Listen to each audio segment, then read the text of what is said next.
We will begin. Question: can a Sefer Torah become tomid? I assume the question is if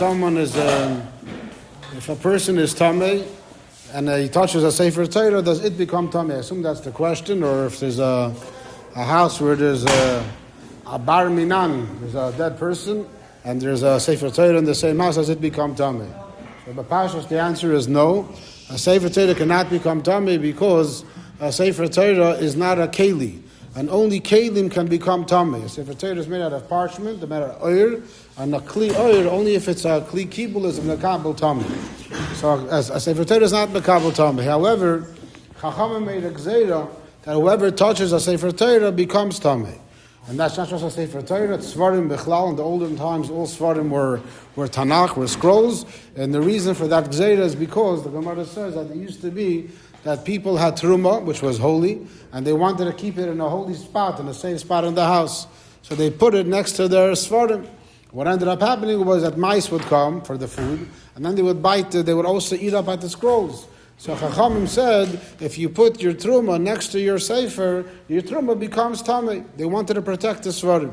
So it ends up becoming an interesting halacha that the sefer could make you tamei, but it itself, it makes you tamei only, right? It's a very lesser level of tumah. It's tamei yadayim only, tumas yadayim.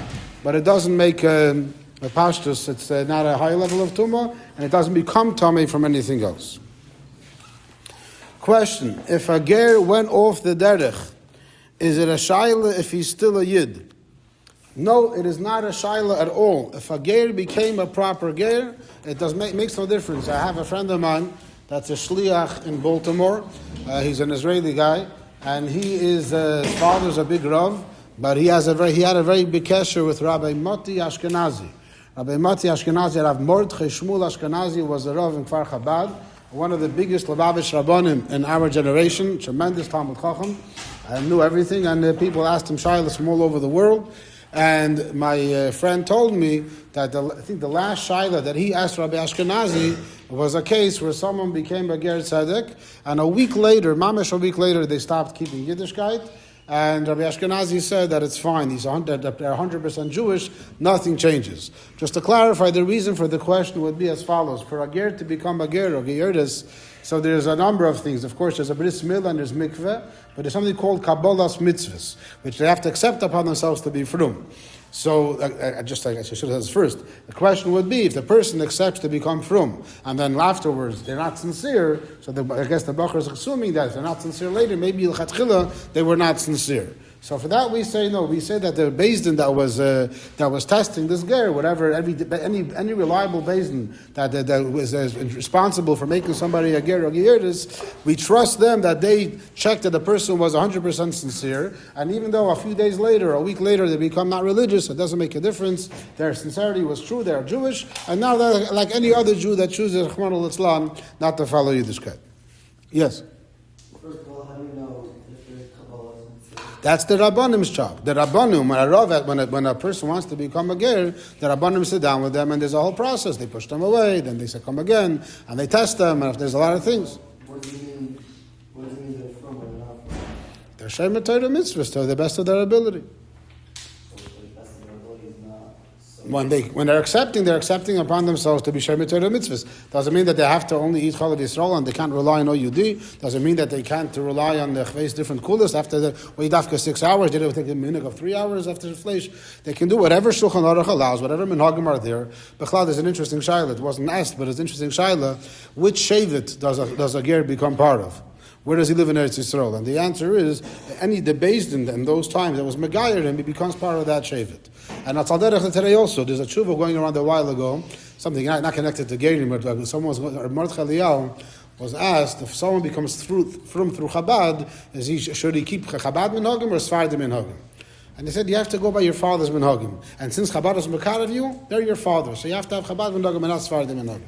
Even though he's a big Sfardi. So there's Al Derech is over here. A ger becomes, he follows those whatever his Rav teaches him, and if he goes by relies on certain kulas, as long as he does what the Rav tells him, it's fine. But if he breaks it, even if he breaks it afterwards, he remains he's a Jew 100%, and there's not even a shayla. It doesn't change at all because we trust the Rabbanim that we're Megayim. He's 100% Jewish. Nothing changed at all. Chazzon l'suri is a concept that we say we don't want it to chazzon l'suri. Chazzon l'suri means he's behaving like a goy. It doesn't change his status.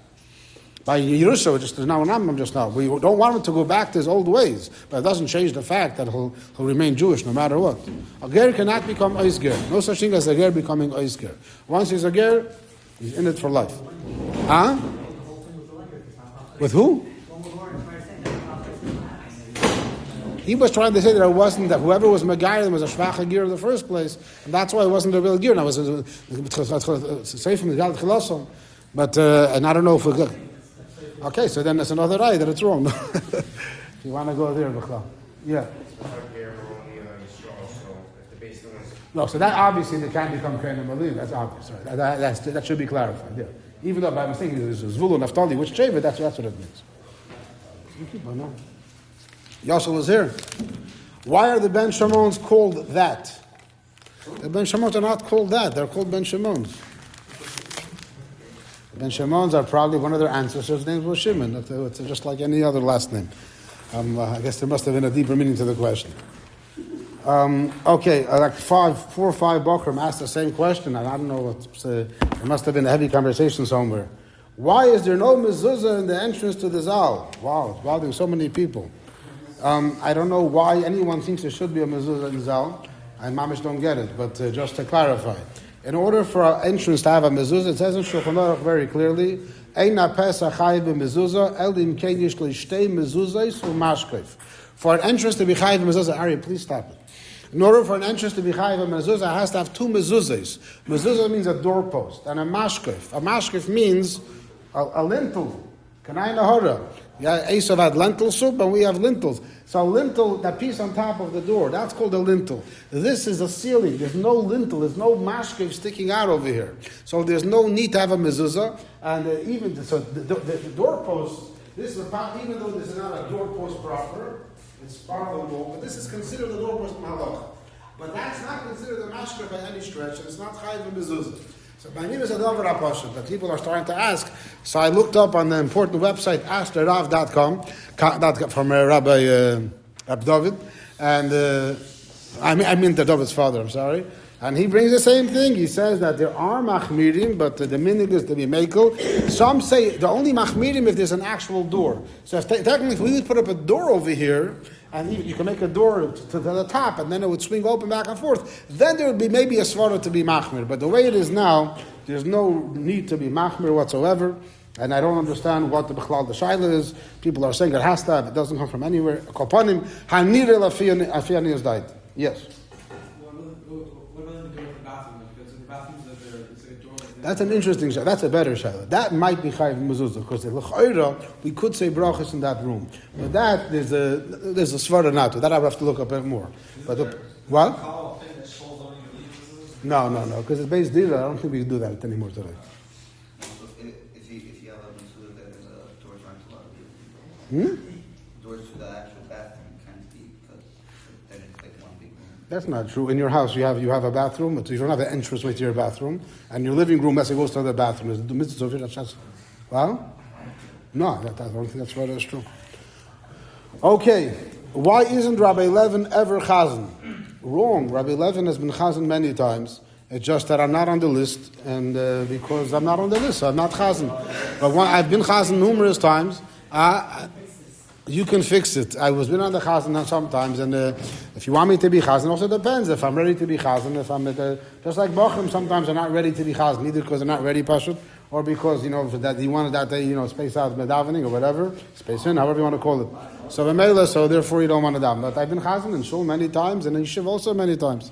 But it's also important for Bochum to be chazzon. This question was asked a while ago. Why is only one chazzon all the time? It's really important when it's your turn, you should be chazzon. It's not because yeshiva needs it. You, Baruch Hashem, we have guys that are ready to do it. It's important for every bacher to know how to be chazzon, and it's not okay that everyone asks always somebody else. This is about the Zal getting a Mezuza again.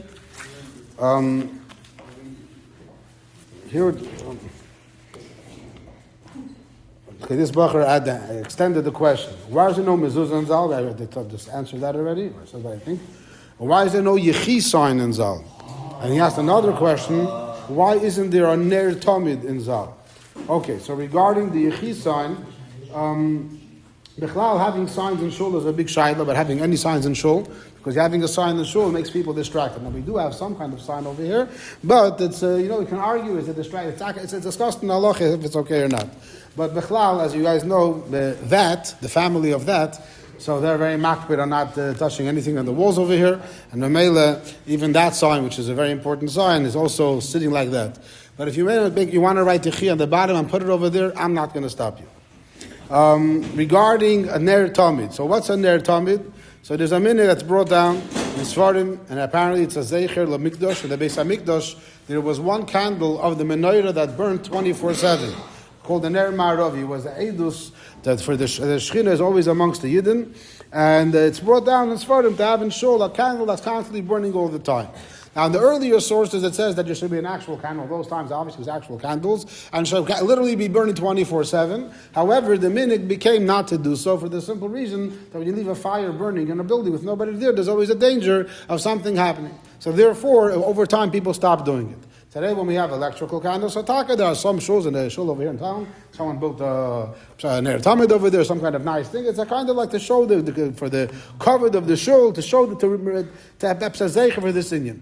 I, Lepel, have not seen it in many Chabad shuls when I was growing up. Lately, I've seen it more, but I haven't seen it growing up so much. This concept of a ner tomid. So it's a minhag, it's a nice minhag, but it's not something which is mukhrach. And over here also, and many say that if any of the lights remain on, you're also mekayim the ner tomid. So we're for sure not going to use real candles, aside because of that, aside because of the simple danger. But besides just using the electric candles, so but that achlal, we do turn off the lights at night over here. But every once in a while, someone forgets to turn it off, right? Usually you remember? It's you. Once in a while I come in early and it's still on. Huh? Oh, the exit. Oh, that could be a good start. Yeah, we have the exit sign. Yeah. Oh, we have the light inside the exit sign. That's what it's supposed to be for. So we have some kind of light shining, and I think that we could be b'diavad that as well with them the times that he forgets. Huh? Yeah, but maybe we should from now on tell the person turning off the lights to do it. What the Nachi likes to do. So do it till it comes yellow, and then leave it like that, and this way will. It'll be Nachi's job to do it. No, but the Nachi won't go to sleep. He'll do the whole night just so they wait for it. Huh? I don't think so. As far as I remember, there isn't. I was a bacher in 770 some nights. That's not true. I was there nights, and the whole place is off. Besides, in the front, where cats would sit over there as a shomer. Yeah. But it wasn't in the front of the shul. It was the back of the shul. Yeah, whatever. There was some light over there. But there's a story. My grandfather always says the story when. My grandfather, in the earlier years, the rebbe was leaving 770, and the lights were on in 770, and the rebbe told my grandfather to turn off the lights. So he went inside, and he said that there was a bacher learning, Rabbi Marlo, Allah Shalom was a bacher then, he was sitting and learning. So he told my grandfather told the rebbe, it's a bacher learning. So the rebbe says to turn off the lights all around him. Just leave those lights on. But if you wouldn't be learning, turn off all the lights. So that's still chayre, that's, I guess we're not makbid on it, as far as I know. The pile we're not so much. The pile we do have. It's a question for pictures also of Gibber Kardi. Those same question. Many there's also designs and stuff. It's a discussion if you can have. And we have this all. We do have something. But the main thing is that doesn't like when these things happen. It's getting corny already. I know. Okay. Is typing considered a question a hefsek in davening? A very interesting shaila. So there's a tshuva from the Be'er Moshe. The Be'er Moshe was Reb Moshe Stern, a Rav that who called the Debretziner Rav. You guys know the Reisman Danishes, or the Reisman Danishes has a big hechsher with a D on it. That's Debretzin. So the Debretziner Rav, so he's a Shuvas Be'er Moshe, and he basically goes through Svardas, and he's masik that lekula to be mekel, that it's not it says typing, writing. He talks about writing. Writing is not considered the hefsek. He actually brings an interesting Svarah that is considered speaking, because we're going to have. Not in a couple of weeks from now. We started Moshe Rabbeinu right now, but it says that when Yisro was coming to visit Moshe, it says Vayomer Yisro. He basically said to Moshe that I'm coming. But Yisro was in Midian. How is he telling Moshe that he's coming? So it says that he sent him a letter. So you see that sending a letter is considered saying. So maybe it's considered, it's usher, because if writing is considered saying, then you can't speak in the middle of davening, so you shouldn't be able to write either. Lepoil, his maskon is that it's mutar. Besides, they bring over the machmirim between Goral Yisrael and Shemon Esrei. Of course, in Shemon Esrei, obviously it's forbidden because you can't make any hefsek. You can't even make a simon, for sure not writing. Between Goral Yisrael and also in the first parsha of Shema. So from Shema till V'hoyam Shemaya, and between Goral Yisrael and Shemon Esrei, that's when you cannot halachically write or type. That's what it says. Although other than that, throughout davening, mitzad the halach, mitzad the hefsek part, it's not an issue. Of course, mitzad the proper behavior of davening and the quorum, it's not okay. But today, everyone has their phone to them the whole time, and some Siddurim apps have an actual, I think it locks it. When you go into the Siddur app, it locks everything else, so you shouldn't get distracted notifications.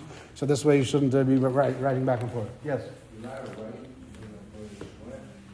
That's what it seems like. It's not considered. You should make sure to make a hefsek either. Say this.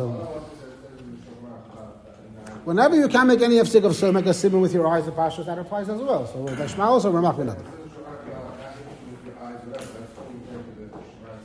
So you're right. I didn't think about that. The chayre that applies to lemes, and I say you shouldn't do that. You shouldn't write it either.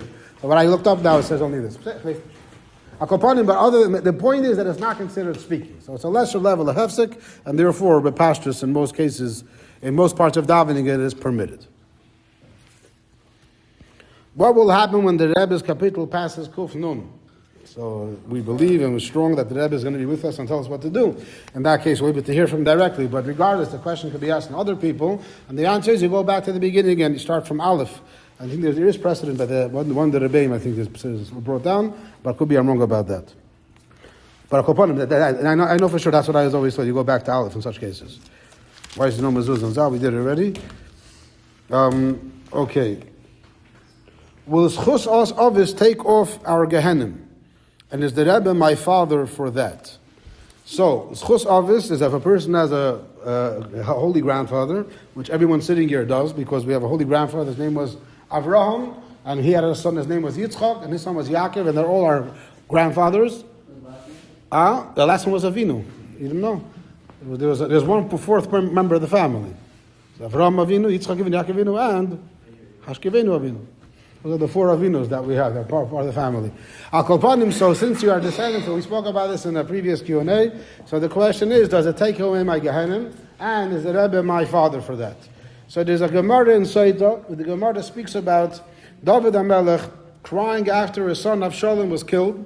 And it says in the pasuk 8 times the word bini. Avshalom bini, bini, bini. And he's crying for his son. The Gemara says, why saying 8 times? 7 times that he said bini is to take his son out of gehenim. And the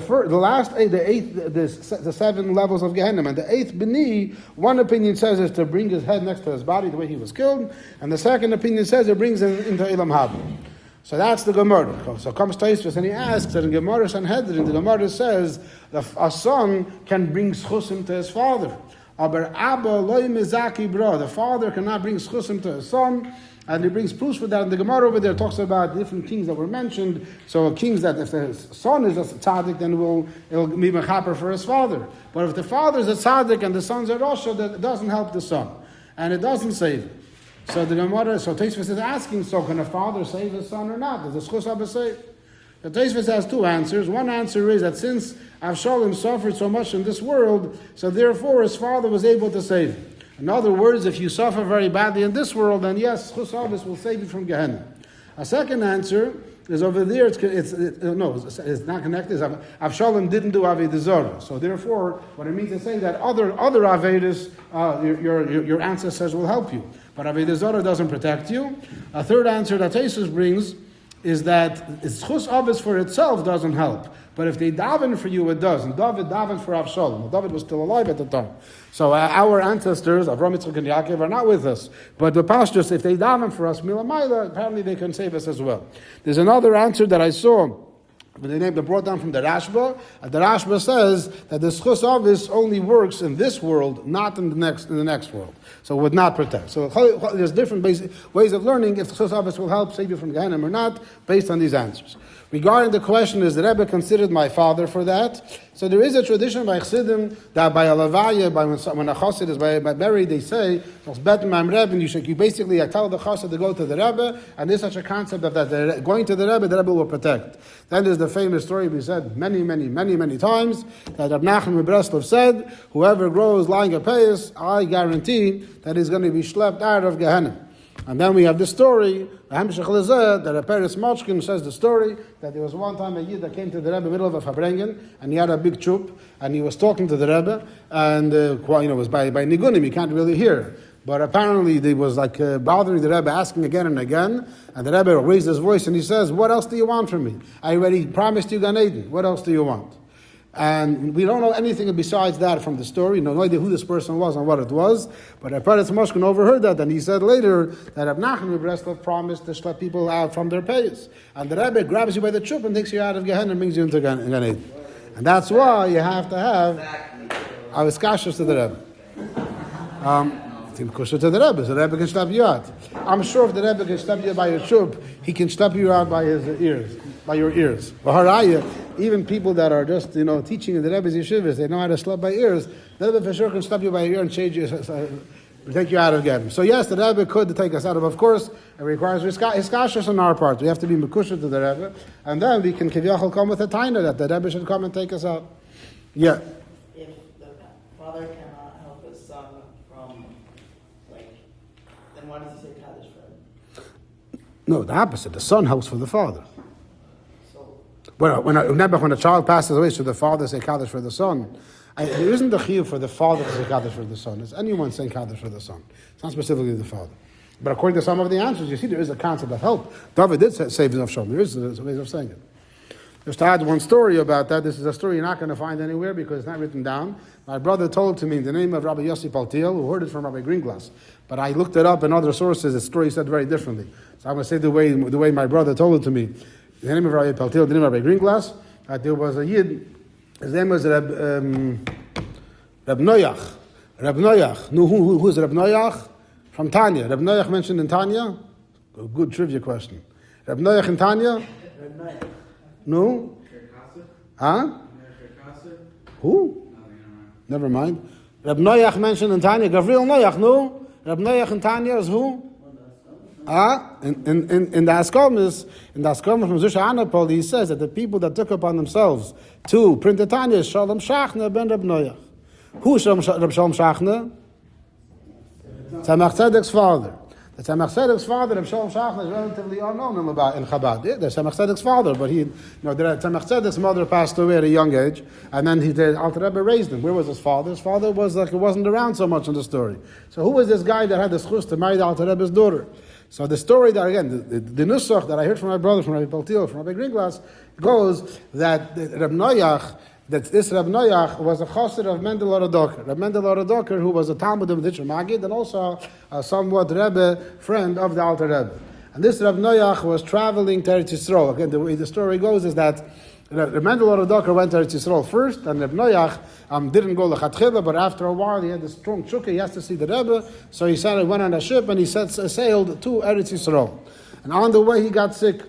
And according to this nusach, there was a storm or something, and the ship capsized, and he passed away. When he passed away, so Lamaila, they came to him, they asked him, okay, you have to figure out what's going to be your psak. Do you want to do this? You want to do that? I guess a gehenim like this, a gehenim like that. What are you choosing?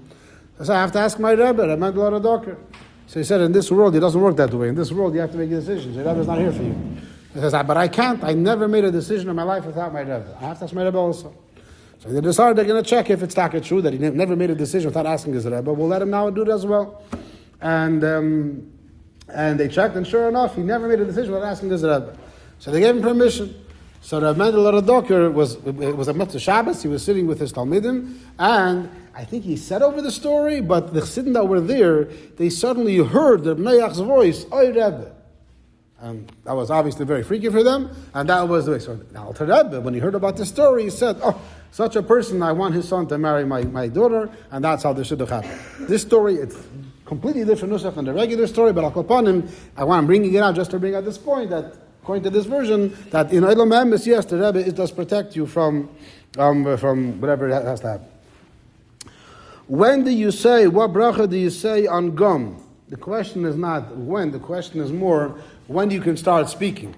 You make a bracha shahaka, when? Before you put it into your mouth. Now, the question is, when can you start speaking? Because we know when you make a bracha, you can only speak after you swallow the first bite. But here you're not swallowing it, so when can you start speaking? So the answer is that you make that as soon as you start tasting it, because then the saliva goes into your mouth, and that's the pashtus after you can that you can do it. But I would really suggest many bachim to be machmir, that once you put the gum in your mouth, do not speak. You make the bracha until you finish the gum. This way, I think it will be no lehem and no lo'ilam. Or till you swallow it. You should give if you're going to have that chumrah, I'll give you the gum. Yeah, if you'll mach it. You go for sure, no problem. Whatever you want, 100%. I'll give you 100% as long as you keep it. As long as you do what's it called? Chain smoking for gum, like non-stop, the whole time, one after the other, the whole day. It will be good. I'll give you a head to do by the half of you go so my shop. Just keep it in your mouth and don't talk till you're finished. Okay. I don't understand this question. What took so long for yeshiva to realize that they need to switch old pipes and not get new ones? This is like from the beginning of the year, probably, when the pipes were broken. I don't understand the question. Shom David doesn't ask questions. From the summer, maybe, I think I answered for summer. From the beginning of the year, how long it takes. It takes as long as... I'm sorry, question. I don't know. How long does it take us to realize you have to get old pipes and not get new ones? Replace? I don't know. It takes us as soon as the professional plumbers tell us what we do. That's when we know what we have to do. That's the question. What question Shalom David? Man, why am I looking at you? I don't understand. Okay. So give him some gum. He's saying, Okay. Interesting question. The Rebbe says in the Sicher that the punishment of the girls in this week's parsha was actually greater than the boys. How does this fit with the pshat in that? Miriam says to her parents, "You're worse than the decree of Parah." I can't do reading. The question is a good question. The question is that the Rebbe says in the Sikha that in this week, so there's an instruction. Ari, please stop it. Yeah, there's an instruction that Parah tells that Shifra and Pua. He tells Yechi and Miriam to kill the Jewish boys, and to let the Jewish girls alive. The Rebbe says that there is really a gzera against the girls also. What was the gzera against the girls? They should raise them in the Goyish culture, and that's worse than killing them, because a misa ruchnis, a spiritual death, is worse than a physical death. What? That's a proof that he's not going to want it. So.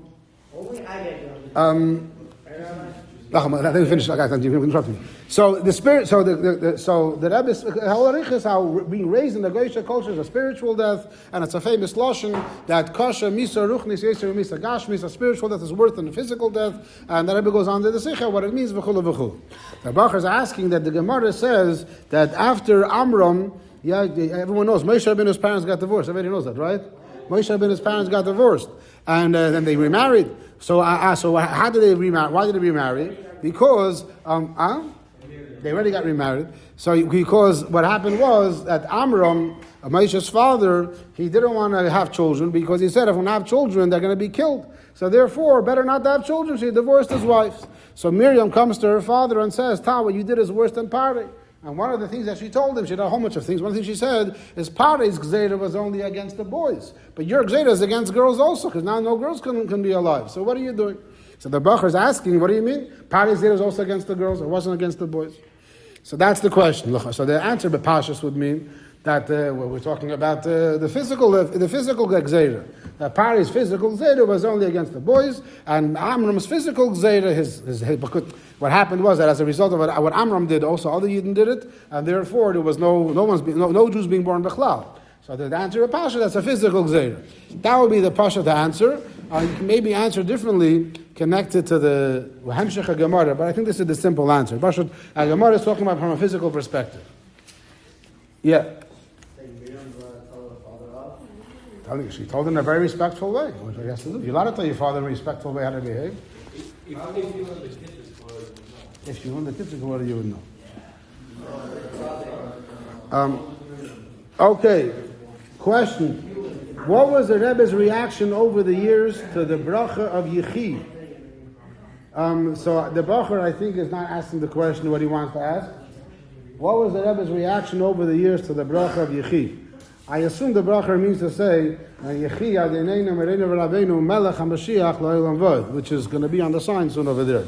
Not Yechi adeneinu mereinu v'rabbeinu, because we don't know, I don't know of any negative reaction ever of when the chassidim, when the children would say by rallies, Yechi adeneinu mereinu v'rabbeinu. I remember as a kid by rallies, we say the 12 psukim, then we finish off. Yechi adeneinu mereinu v'rabbeinu, Yechi adeneinu v'rabbeinu, Yechi adeneinu v'rabbeinu. That's how I used to sing it. I don't know if the song was, I'm thinking correctly. No, it's one sheikh now. That was always the thing in front of the Rebbe. I think the Rebbe even smiled when he said it. I don't think it was ever an issue. The question is when they said Yechi adeneinu melech HaMashiach.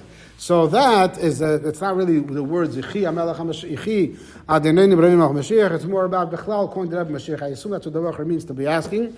And for that, it's a long sugya. But in short, until the Tavshin and Aleph and Beis, and until those years, the Rebbe was very against it. A number of times, and either the people wrote books about it, or they told the Rebbe different things, and the Rebbe responded very unhappily, and the Rebbe told people to stop doing it. All those times were in a public forum, either by Fabrengen or publishing a book. So the Rebbe was upset. The Rebbe one time said, I should walk out of the Fabrengen right now, because they were singing a song which is similar. The song goes, Chayoli Adenenu. There's two songs, Yechi Adenenu. There's Yechi Adenenu, Mereinu V'Rabbeinu, Melech HaMashiach. And there's another song, Yechi Adenenu, Mereinu V'Rabbeinu, right? So two different ones. So the second one, the original song was really called Chayoli Adenenu. Chayoli Adenenu, Mereinu V'Rabbeinu, Chayoli Rebbe Mashiach Tzidkeinu, Oyelecheinu B'tankim L'Artzeinu. Forget to read the words already. But basically, so that song was sang in front of the Rebbe, and the Rebbe was very upset. And the Rebbe said, I should walk out in the middle right now, and I'm only staying now because of obviously Yisrael. I want to mess up the Fabrengen. But that happened a number of times. And so there is a chassid, his name is Rabbi Shalom Ber Volpa, who he's very bekach in these inyanim, and he wrote a sefer, and he says that the way they quote him is that never in his life did he feel so bad after the Rebbe screamed about what I think he sang the song where he published a book about that time. He felt that the Rebbe was so upset about when they're calling him. He said he felt bad at him, but she made the Rebbe so worse than the Rebbe screamed about other things. However, later on in Tafshin and Gimel and Dalet, and even before that, there was. So before that, there's a number of stories that people give the Rebbe a tabarim with Yechi. There's also just to point out that there were chassidim all the years that would privately write to the Rebbe Melech HaMashiach, and they would not get any no negative response.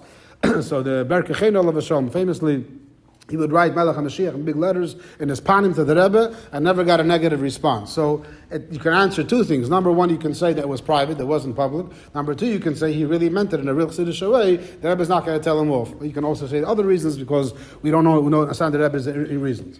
But later on, the Rebbe was ma'ided. So the Baruch is asking all the years before, because after Chavzayin Oder, after the Rebbe had the stroke, then it's very clear the Rebbe was ma'ided. After that, the Rebbe came on the balcony, on the porch, and the chassidim sang Yechi, and it was very clear. Everyone's his videos galore, where the Rebbe is being ma'ided with his hand, he's sitting over there and he's accepting it and coming out again and again. Now some people say the Rebbe couldn't stop everybody at that point, which is a very weak argument, because the Rebbe that communicated to people, there's many stories of miracles in those times, people coming to the Rebbe asking for questions, and the Rebbe is very telling them what to do, what not to do. It wasn't speaking, we couldn't hear the Rebbe speaking then. But the Rebbe shook his head, yeah, shook his head, no, and the Rebbe was being made with his hands. It's the whole thing doesn't make sense, in my opinion, to say that the Rebbe wasn't able to stop people, and the Rebbe was ma'ided. So the Pashtus, yeah. So the Pashtus, in my understanding, the majority of chassidim, it's a thing that which had changed over time, and so that's something which I think is a basic answer. Then there's another story. There's a Rabbi Nachman Bernard, if I'm not mistaken. Oh, it's too late already. Okay, there's one more. It's a two-story similar where people ask the Rebbe, there's like an organization trying to publish the Rebbe's Mashiach, is that okay or not? And the Rebbe's response was, it depends, and basically, you have to know your community, you have to know what they're kelim for, and if your community are kelim for to take the Rebbe's Mashiach, then adarabba. And if you feel that your community is not a kelim for it, so you shouldn't. I think that's the main answer. There's a lot of other stories, a lot of answers, lakan or Lakan. And there's a famous letter the Rebbe says, don't say that I'm Mashiach. Then there's stories where people went around gathering signatures, and the Rebbe is Mashiach, and the Rebbe was moided that. So I think it depends on the person, depends on the thing. Nothing is wrong, as long as your kavanah is to bring more kavod and more honor to the Lubavitch and to the Rebbe and to be mekushel to the Rebbe, then it is all good.